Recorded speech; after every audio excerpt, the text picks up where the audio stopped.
राजारामपूर इथल्या ताराराणी विद्यापीठाच्या पिछाडीला कोमल कोकरे यांचं मायरा हे ब्युटी पार्लर आहे। अज्ञातांनी बुधवारी मध्यरात्री या ब्युटी पार्लरचं शटर उचकडण्याचा प्रयत्न केला, मात्र तो अयशस्वी झाला।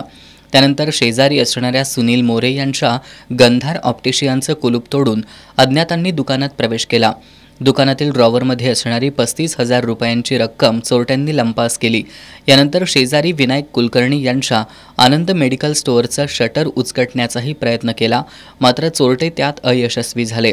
त्यानंतर चोरट्यांनी याच परिसरातील मंगेश सावंत यांच्या फॅमिली बाजार या किराणा दुकानाकडे आपला मोर्चा वळवला। या दुकानातील 20,000 रुपयांची रोकड, DVR आणि CPU लंपास केला। चोरट्यांनी या दुकानातील CCTV कॅमेरे विरुद्ध दिशेने फिरवून ठेवले होते।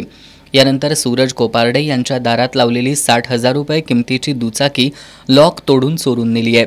राजारामपुरीतील एकाच परिसरात 5 ते 6 ठिकाणी चोरी केल्यानं या परिसरात भीतीचं वातावरण आहे।